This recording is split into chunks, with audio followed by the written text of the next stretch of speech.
as we integrate with AI and um, we're solving kind of basic problems that have to do with survival. You mentioned kind of in your progress channel, kind of higher pursuits, like spiritual kind of pursuits.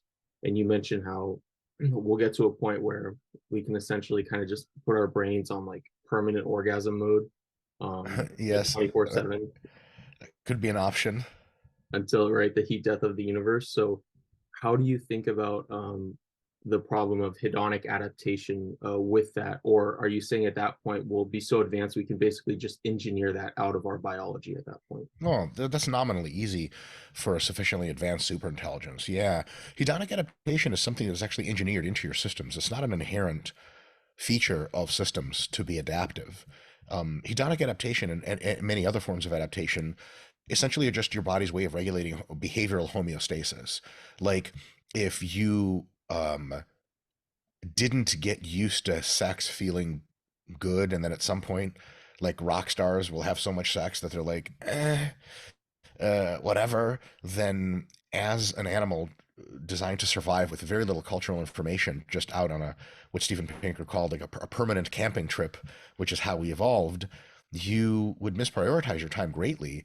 And when they manage to um, sort of kind of work around hedonic adaptation in laboratory animals, sometimes they'll press the lever that makes them feel good until they starve to death. And like, that's not good. So your body has built in mechanisms in many, though not all of its systems, that allow a certain degree of hedonic adaptation such that other drives can now compete for your attention. Like sex is fun until you get hungry. And then you're like, hold on a sec, ladies, let me get a sandwich and I'll come back and see you in a minute. So at least that is important, right? And so hedonic adaptation thus is built into our neural networks, and it's not an inherent property to them. It's a property that has to be engineered in by evolution. And so a sufficiently intelligent system can rewire that so that you do not experience hedonic adaptation at all, or that you experience it on different time scales, different margins. You can even have a system that doesn't really require much hedonic guidance whatsoever. So generally speaking, when we're doing something we think we benefit from, we have a pleasure response to it. And the pleasure response is a very ancestral system. It predates abstract cognition by probably dozens of millions of years, if not longer. Like you could be fairly certain that birds and dinosaurs and lizards probably experience pleasure, pain, but there's very unlikely that there's a whole lot of cognition going on. So as we as machines become more and more intelligent and perhaps take us along for the ride. So if you put your brain on a cloud, for example, it's probably the easiest way to think about this, put your brain in the cloud, and now you just have your brain just in code. How are you going to change that code to accomplish what you want?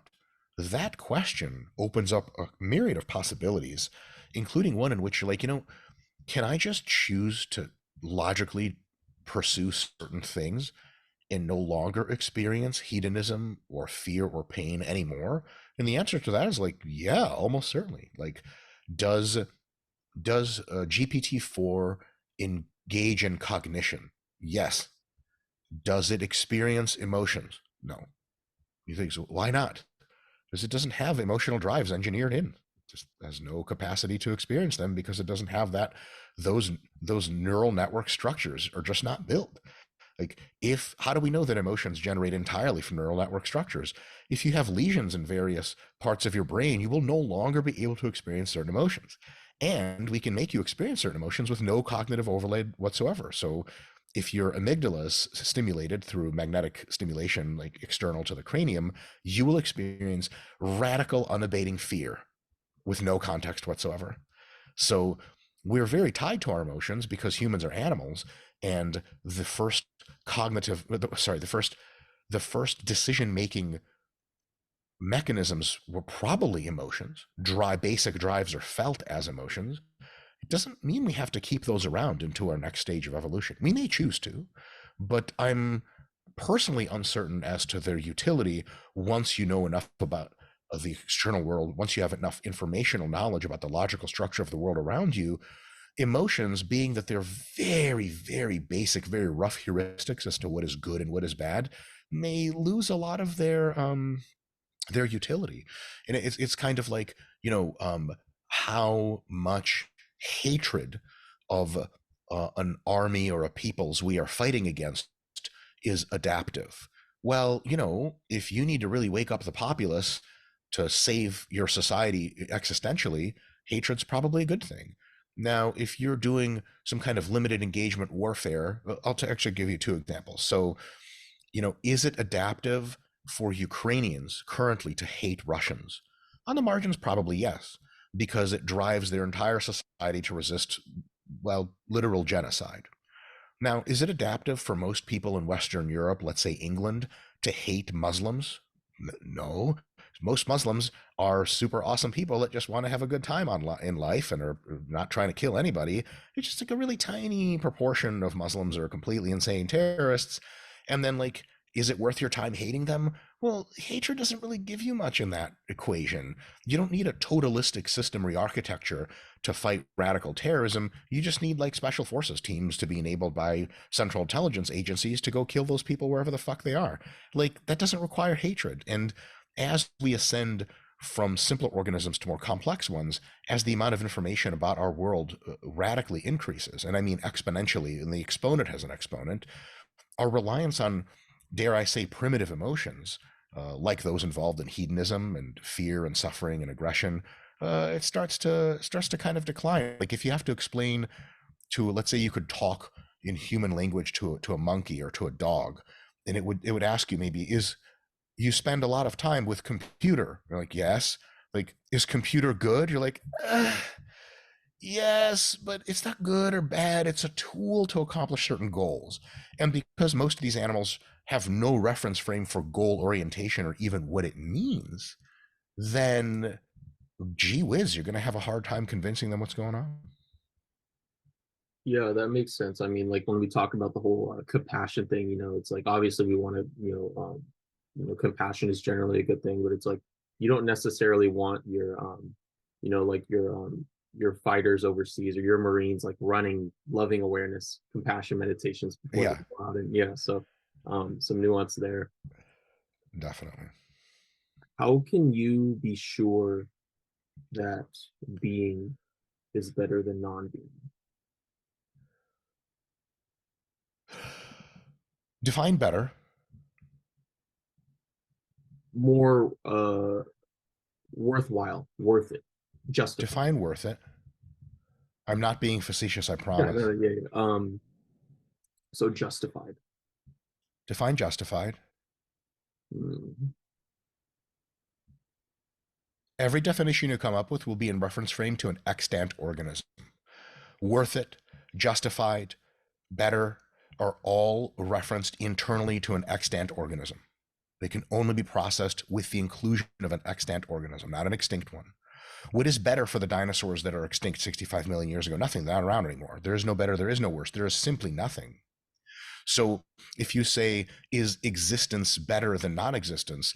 The question of better presupposes an existing organism to analyze that problem. So by definition, existing is better than not existing, because if you want better or worse, existing is the only thing that you can allow for. Because if you don't have existence, you do not have that question anymore of better or worse, and no one to ask it, and no one to answer it. Okay. I agree. Yeah.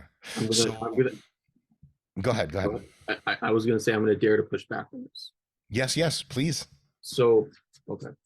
So the way, draw my ghetto little graph here. So the way I conceptualize suffering, um, so here you have like homeostasis or suffering, and here you have whatever time. Okay, so we have this graph. So here we have suffering, homeostasis, whatever, and then time, right?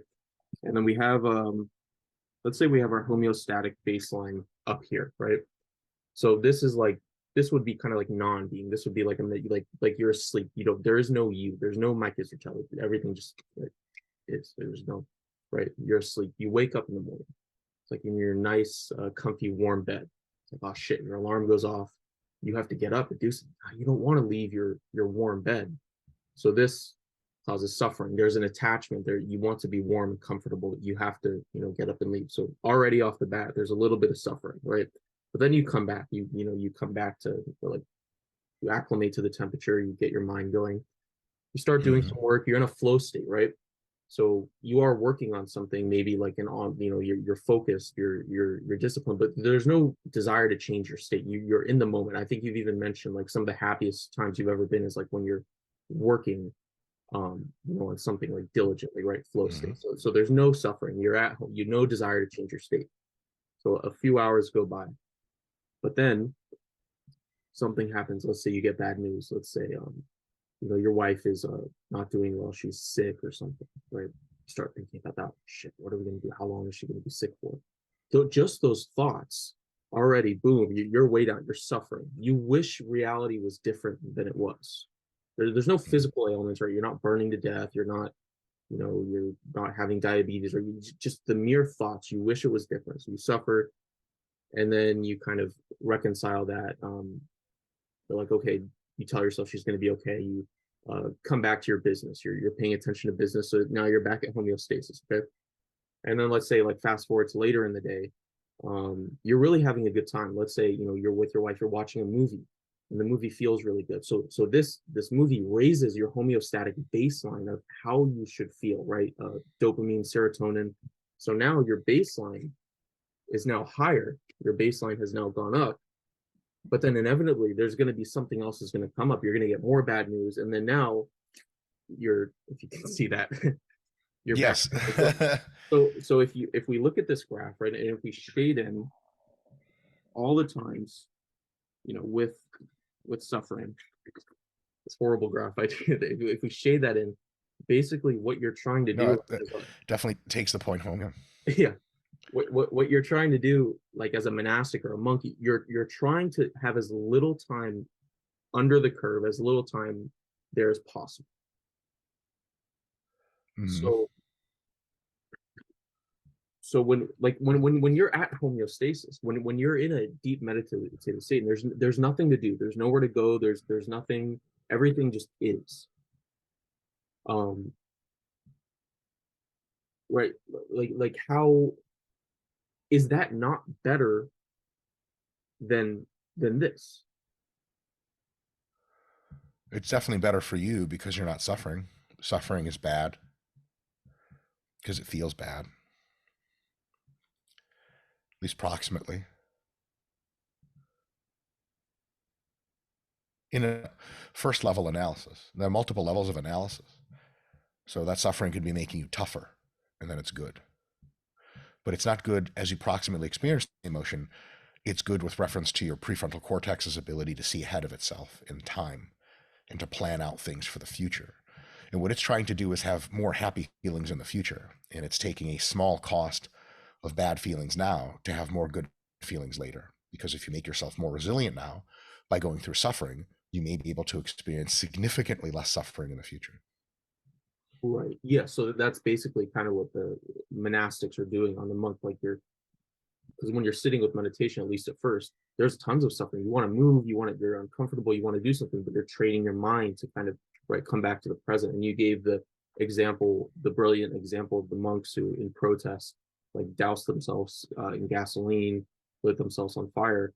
Um, and I think you even said, I would probably argue that in that state, there probably is no suffering for them, despite the physical, because they're right where they need to be. There's Sure, no desire to be anywhere other. They're right where they need to be. sure. And I think they're experiencing a high degree of pleasure in that state. You know? So now the monks have a problem. They traditionally Buddhist monks are supported by people who work in their existence. They live on charity. And so any degree of depth of figuring out the universal human condition that we can ascribe to them has to be significantly restrained because they haven't figured out as much as we would like them to. If you give me a person that is at least self sufficiently productive, who is also in a mental space most of the time in which they are logical and serene, I want to talk to that person. If your serenity comes at the expense of your productivity, you're kind of not so much different than a heroin addict. And that, though monks have illustrated the depths of the human condition and what is possible, they're maybe not the best people to illustrate for those of us who have jobs and who have to produce value, how to move forward. So I think maybe something more instructive is, how do you organize your life in such a way that it is simultaneously very productive, encourages and enhances your probability of future survival, and at the same time is at least not full of needless suffering, and ideally has no suffering in it whatsoever. Then remember, suffering is the way that your brain is designed to push you towards adaptive outcomes, to push you to do what you're supposed to be doing. But nowadays that we're real sharp and we know things about the world, we know logically what we're supposed to be doing. We don't have to be led through suffering to remind us what we're supposed to be doing. And if we can do that, we can eventually abandon most of our suffering and have our lives be largely either neutral or happy, as long as we're checking the boxes of we're attending to our physical bodies, we're being good people in the social space, and we're being productive. So Okay. How do you reconcile this with, so Jordan Peterson talks about like the emotion of happiness, the sensation of feeling happy, right? And apparently there's a whole this has to do with not necessarily in, right, like just feeling happy all the time. It's actually quite the opposite. He says the clinical literature suggests that this has to do with moving towards a goal that we feel is worthy, moving towards it. And in that, as we move towards it, that's what brings about happiness. This has to do with, and so going into the future, as we kind of figure out like what we're doing survival wise, like right, taking care of our bodies and what we should do with like productivity and work, and we kind of get to that state, like kind of like it's like you said in the progress channel, like where do we go from there? Um, So one thing I'd have to say is, discussions of what is happiness and how to define it, and what it's based on, are relatively perilous from an intellectual perspective, because it's very difficult to get on the same page of what people mean when they say happiness. yes, Their happiness has so many gradations and so many nuances. There are so many different kinds of happiness. There is the excitement of a child upon receiving a birthday gift. There is the serenity of a night drive after a long day's work. And there's everything in between those two. One is so powerful that nothing else exists other than just shrieking with joy. And one is just barely above your neutral baseline, but in a way that has its own beauty to it. And so a lot of the people that start to argue about what happiness is and how we can arrive at it, they're actually arguing across each other, because they haven't come to the same consensus of what is it that we're actually talking about. And if you look at the clinical literature on happiness, they are mostly concerned with operationally defining happiness. And that's usually in regard to like a scale they give to people to answer questions about. And just, they don't have a device yet that measures direct happiness in the brain. That device is nearly impossible to make because there's so many different kinds of direct happiness, right? You say like, oh, happiness, that's dopamine, right? Oh, hold on, I thought it was opioids. No, wait, I thought it was serotonin. So there's not even one neurotransmitter for happiness. So it's quite a complex discussion. What I will say is, a type of happiness occurs from pursuing a goal for those people that are very goal oriented. Some people are not very goal oriented, and they don't get a lot of happiness out of pursuing goals. Some people get their biggest happiness relative to themselves when they're in the moment and really absorbing everything around them that's beautiful and perfect and true. And some people aren't into lame hippie shit like that, and they're just like goal driven, insane people.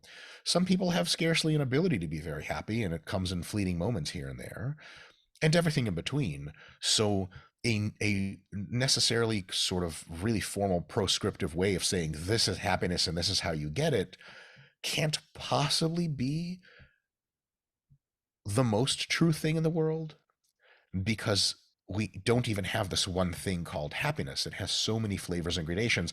It's like an exact analogy here is if someone's like, hey, like, how do I get fit in the gym? Like, what? Fit for what? There's so many different kinds of fitness. Who's more fit? The winner of the World's Strongest Man contest? A gymnast, an ice skater, or a contortionist? Fuck, fine, no. Or about what about an endurance athlete? What about someone who's incredibly healthy, just on blood work parameters, but can't really lift a whole lot and can't run real fast? I don't know. It turns out there's as many different kinds of fitness as there are different kinds of happiness. And so, generally, what I say is make sure you, whatever happiness you're pursuing, I would just say just check a couple boxes.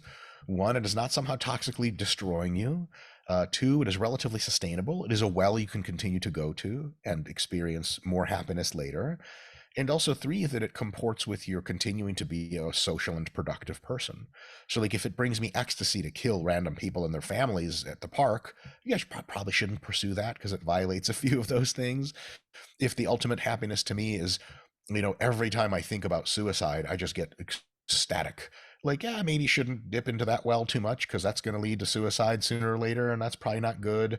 If you want to continue to experience more happiness in your life and continue to exist, happiness that, let's say, like, it makes me the most happy in the world to race a jet boat at 200 miles an hour. Like, well, the 90% of the people that have ever attempted to break the speed record on water have died doing it. Maybe I could rethink that situation. And really, it all comes down to like an expected value equation that you plot out in your head. I'm going to be alive for question mark, question mark, question mark number of years.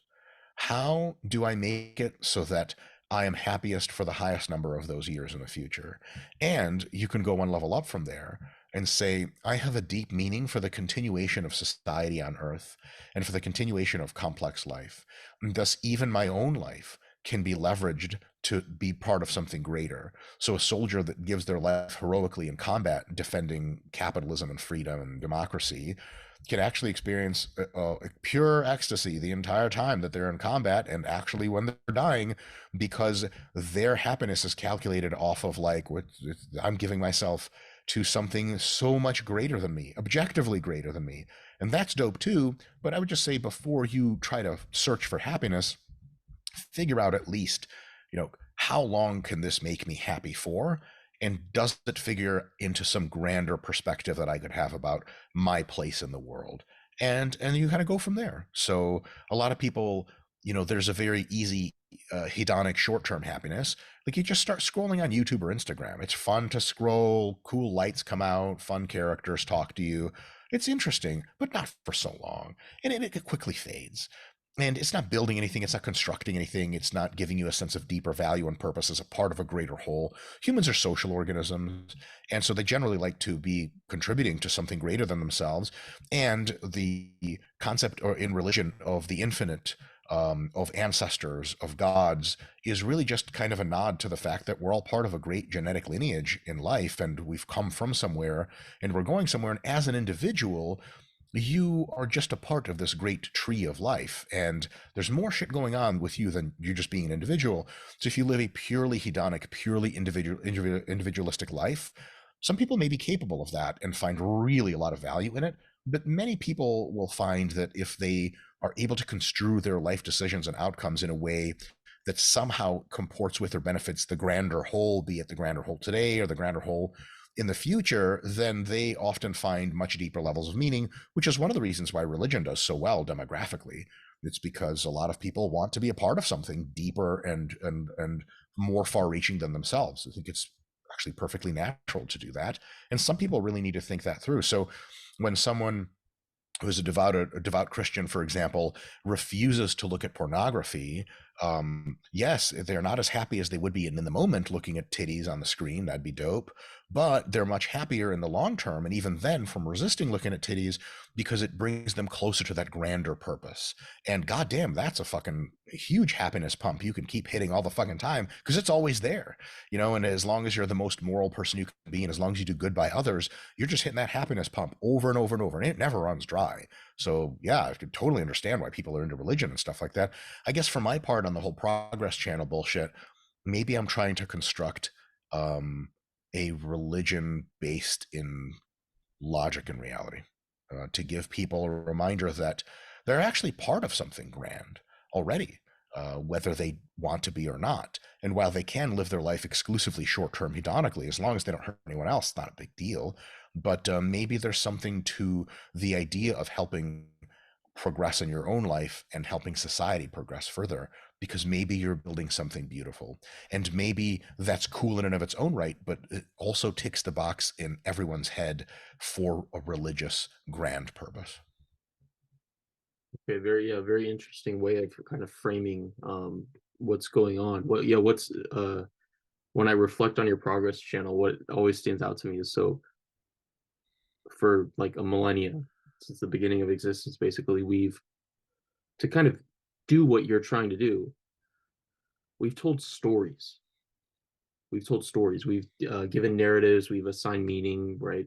Christianity, Jesus Christ, even Buddhism has its own story, right? Mhm. And then Mike Israetel comes along, and nope, here are the facts. Here's like logic. This is what's going on. And so, um, I don't know. I'm asking, like, do you think there's something in our like, do we need stories? Because again, like, with stories, it's cool because you can really relate to the protagonist, right? Like, they've done stuff, like we relate much better to individual journeys, than we do to stats, even though the stats are like objectively more true. So Mhm. it's like, do you think that people need stories to emotionally connect to, or are we moving towards a place where we're going to start to rely more and more and more on statistics, especially as like AI interfaces with our brains, where we tend to value statistics more for decision making? And Well, I sure hope we're moving to the place. I mean, as a society, we're definitely valuing statistics more than individual stories. Yes, I do think that humans very much prefer individual stories where they occur at a human scale, something you can relate to. Something happens to Jim and something happens to Bob, and they struggle and they learn. Most people can relate to that much better than they can relate to statistical abstracts. But what we prefer and what is best for us don't always have to be the same thing. So, if you're really trying to understand the world, you have to understand that there are parts of the world that don't operate on human level heuristics. Um, you can ask the question of, what does a skyscraper feel like? Like, what? Sorry, what do you mean by feel like? So any answer you have to that question presupposes a complex nervous system, which is the organ which does feeling. Where is the complex nervous system of the skyscraper? Doesn't exist. Okay, the skyscraper doesn't feel like anything. Anthropomorphization can be a cool tool to relate to something, but it risks going overboard and essentially making connections where there are none, or failing to understand the complexity and totality of a problem, because for you it has to be, dare I say, dumbed down to human scale, right? And it's like, it turns out that's not something that is adaptive in all cases. So I think, you know, if you were able to somehow speak to a dog, it would probably have to reference you would probably have to reference almost everything that you tell it in regard to like pooing and peeing and dominance hierarchies and eating food and having sex and loving family, and just not much else, because dogs just don't have nervous systems that do much more than that. Um, if you talked to a very average human, you'd have to do a little bit of statistical abstraction, but also quite a bit of kind of relatability stuff with human scale stuff.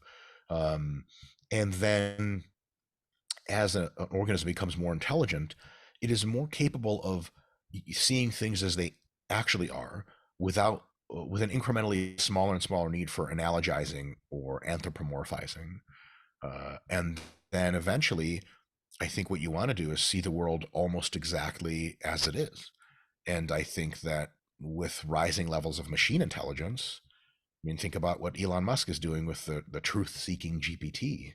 He wants to build a machine that just wants to find out the truth about all things. And that machine won't have to analogize to human scale because it won't even think in human scale. Humans, with their prefrontal cortices, with their ability to abstract, some humans don't have to think in human scale. They can think in logic scale. And that is a huge gift. That really is what separates us from the animals. And I think encouraging that sort of thinking is for the best. To bring up a politically incorrect topic, why not? People talk about lived experiences versus statistics. Let's say in crime, statistics are far and away more important in crime because statistics are a way of summarizing everyone's lived experience at the same time. And so if you say, well, I had an encounter with the police and they mistreated me, that is definitely a bad thing and people should listen to you. But if increasing the power of policing from a statistical perspective, the 99% to 1% benefit to cost ratio, that means if we took everyone's personal story, which is, dare I say, impossible to do or very difficult to do, in the aggregate, almost everyone benefits more from more policing than not. So personal stories and individual narratives, though they are more relatable, they are actually generally, yes, less useful than statistical abstracts, because statistics, they're the new kid on the block. Modern statistics wasn't even born until like the 1930s. And statistics are just a way of seeing big parts of the world at the same time accurately. And gee whiz, is that next level shit. And that, if you want to truly understand things better, you had better be reasoning about them statistically, because reasoning about them from a personal perspective borders on just nonsensical to begin with. I want to come back to the desire thing, if that's okay. Sure. So, so you're essentially saying that, with as you go through more and more of these, you develop, you become more fit to deal with it. And with as technology advances, we'll be able to sort of engineer most or all of this out. Um, and then for the hedonic adaptation, that too we can sort of engineer out. Correct? Yeah, almost certainly. Okay, so I'll just throw this spitball, right? So we know that, and you can tell me I'm wrong.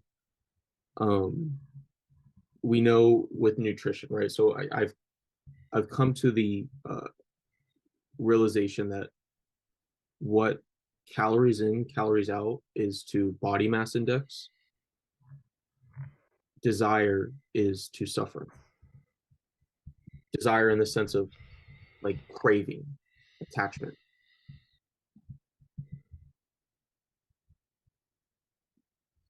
Mm-hmm.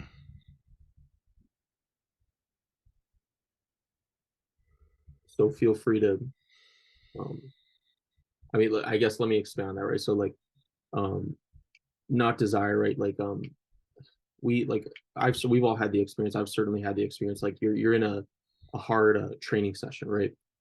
And like you're like third, fourth set, like zero RAR, right? Like you're going hard, right? But like to an onlooker, there appears to be a significant amount of pain and suffering, right? Like you're sweating, your face is red, you're grunting, like just an onlooker would be like, oh, that guy's suffering, right? But internally, you you have no desire to change your state. There's nowhere else you'd rather be. You're right where you need to be, right? Just like the Buddhist monk being lit on fire, and vice versa. There's times like you could be at a social gathering, like a party, right? And like and not like externally, like oh, you're putting on a smile, you seem happy, but like internally, like you don't fucking want to be there, right? Like you're thinking about all the things you need to do. So I would say in that case, you are suffering. And so where am I going with this? I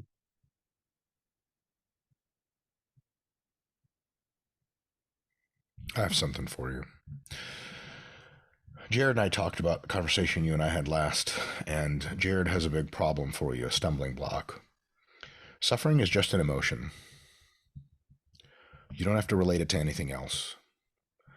It's just very, very unhappy feelings. And when people link suffering and desire, there is a lot there because having a desire, not having it fulfilled, wanting to be somewhere else but being instead where you are can trigger the emotion of suffering. But at the end of the day, suffering is just an emotion. It's just some kind of meta state of the universe. You can be somewhere and want to be somewhere else without suffering. And you can not even know where else you'd want to be and still be suffering, depending on how you define suffering, of course. Now, if you define suffering in the pure Buddhist sense, then suffering is defined as wanting a state that you don't currently have. But that is not a very good definition of suffering. What? Because if I'm sitting in a chair that's not ideally comfortable, but is quite comfortable, I want to be in another chair. Let's say I'm taking a flight and I'm watching movies, I'm talking with friends. Would I rather be on a couch talking with those friends? Yes. Am I experiencing even any negative emotion? No, it's all positive. But there's a difference between the positive emotion of sitting in an airplane seat and the much more positive emotion of sitting in a more comfortable seat. And Buddhists would define my state of wishing I was somewhere else as suffering. But there is actually no below the zero line emotion being experienced. It's all positive affect, just relative. Some affect is more positive than others. So it is totally possible to desire to be in another state without having suffering, in the sense of we understand suffering to be bad, unhappy feelings. So real quick, how much more time? You have like 5, 10 more minutes? Yeah. 10? 10, yeah. Mm-hmm. So, okay. So I agree, right? So with kind of the whole path, right, moving towards a goal, it's like here's your end goal. You're here. You want to be here, but the you're going where you need. You're not going that way. That's what matters. So what matters is you're going in the right direction. And so you paradoxically, it's like you're right where you need to be. Um, it's like another way, like you're suffering when you want reality to be different than it is. You have not fully accepted. You alluded in our when we talked privately about kind of so what was it? You suffer when you're not comfortable. You have an attachment to being, Yes.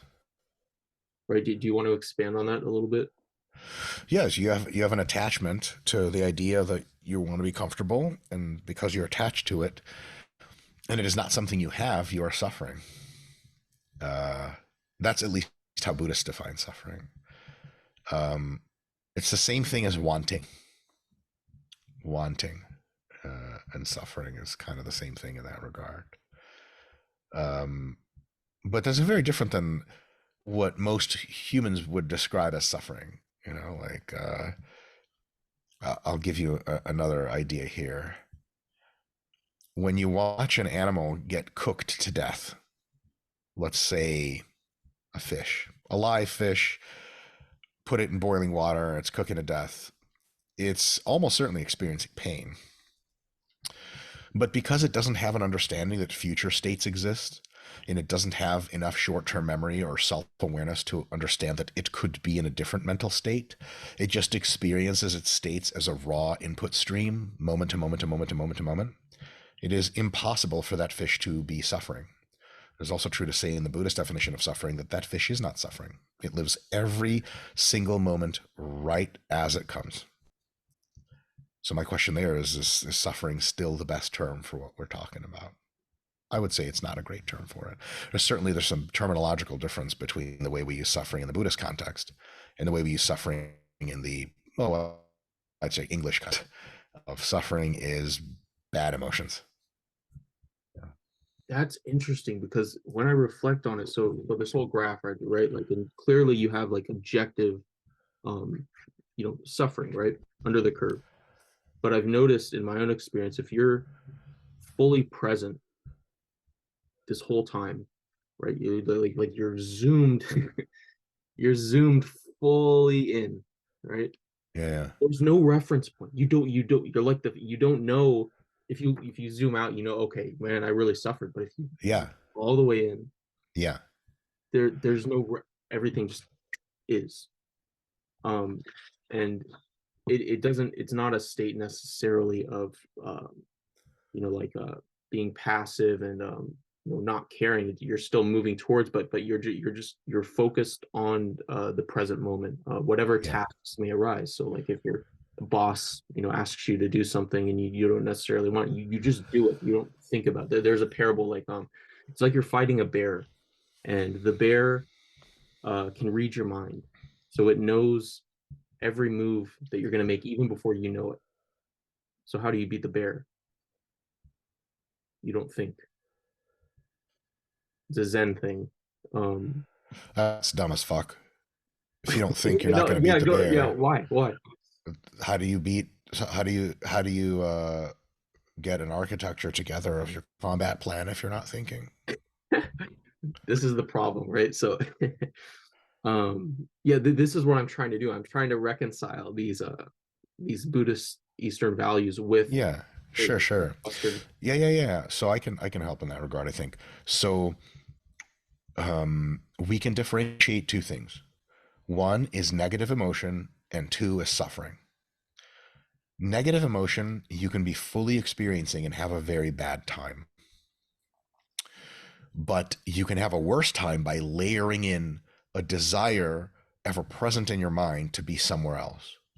And the discordance between what you're experiencing now and what you want creates an extra special layer of negative coloring to the situation. It makes the negative emotions even more negative because not only are you having a bad time, you're now wishing you weren't. If you just focused on the time you were having, you'd still be having a bad time, but not terrible, maybe. But if you're having a bad time and you really, really wish you were somewhere else, that suffering, the desire to be somewhere else, that is an extra layer of bad time. So when I'm lifting and my reps are really hurting me, when the burn is really crazy, if I'm attached to the set ending, but I still have 3 more reps, I'm having an extra bad time because it's the pain plus the suffering. But if I really zen into the shit and just experience every rep for what it is, I get all the pain, which does not feel good, but I don't get suffering. So the feeling isn't as bad. And that's even more profound in a state of neutral or happy emotions. If you're at a party and having a good time, if you wish you were at the after party instead, you're not going to have as good of a time because you subtract away the suffering from the good times you're having. And you may still be having a net positive time, but it's not as net positive if you're fully immersed in the moment. So if you didn't engage in the prospecting of, well, I wish I was somewhere else, and you just focused in on the moment, whatever happy or sad feelings you have are necessarily happier than they would otherwise be, because if you really leverage that desire to be somewhere else, that's generally experienced as a negative. Um, there is also a different take on that, that that of excitement. If you're on an airplane about to land and see, the girl of your dreams or something like that, the wishing you were somewhere else reminds you of her existence and how ecstatic that reunion will be. And then you actually experience significantly more happiness with your attachment than without your attachment. So generally, people think, well, I want to be somewhere else. That logic starts from a bad place. But if it starts from a good place and leads to an even better thing, yes, you miss out on the experience of the moment, which is its own joy. But maybe there's not much joy to be had. Someone who is sitting in a dark, cold room by themselves for 2 hours may be significantly more comforted fantasizing about what they're going to do when they get out of the room than what they are just having in front of them currently. So there are ways in which attachment to the future is still can be termed suffering, but is actually termed excitement instead. So it's a little bit more complex than just a level one analysis of all looking towards the future is bad. Um, that's kind of how I would interpret it, at least. And it's probably a very jaundiced and not entirely accurate take. Someone much more adept at Buddhist philosophy could probably correct the fuck out of me on my assumptions of what suffering is or isn't. But at least that's my 2 cents. Yeah, it's fascinating because I've thought about that. I've thought about the positives that Buddhism, we look at, oh, attachment bad, aversion, but 100% you're right. Like if you're in a room and you're fantasizing about, oh, what are you going to do when you get out of the room, that could actually be a better experience. Not to mention more compatible survival than, right, like just being in the moment. And so um yeah, I mean, this is what I'm trying to do, because it would stand to reason that the organisms that just sat on rocks all day, just like this, blissed out, didn't want to, never thought about the future, they didn't survive, right? They got eaten by tigers and such. Uh, But the yeah, organisms that were proactive, and so yeah, I mean, like if we could, um, yeah, how kind of yeah. There's a solution to the problem you're alluding to. Before suffering came along and before organisms looked to the future, which is the only way you can experience suffering by definition, they were not suffering. Then, when organisms began to be able to look towards the future and they had only emotions to guide them, basically, and not much logic, suffering, the era of suffering began. But as organisms like humans and empowered with AI and genetic engineering are able to understand so much about the universe that they no longer need the push and pull of those emotions, we could be ending the era of suffering. Suffering is was adaptive, and now something better than suffering can come along.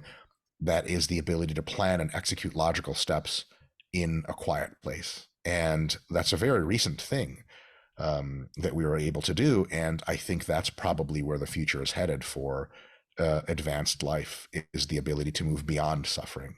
It was good while it lasted. Remember, the same thing can be said for pain. Pain is something that single cell organisms don't experience because you need a nervous system, and not all nervous systems even experience pain. But after a while, you realize pain is just a real shit way to tell you your structural integrity is breaking down. And if you have some other way to attend to your structural integrity, or if your structural integrity is sufficiently good that it's never really at risk in your environment, or you can make multiple copies of yourself and thus your structural integrity is irrelevant because you can always just dump your old body and get a new body out of the closet, your brain is backed up every night in the cloud sort of thing, then we actually don't need pain anymore. And then so pain was adaptive, and now we don't need it. So we can go beyond it. So I think there's multiple stages of evolution of nervous system design. And I think we're very, very aligned on talking about what our experience is, but it might be a little bit productive to zoom out and see the way we experience the world through our nervous systems as a very short stop on the huge ladder of evolution. And that there are ways to go beyond most of the ways we refer to things, suffering and pain and pleasure.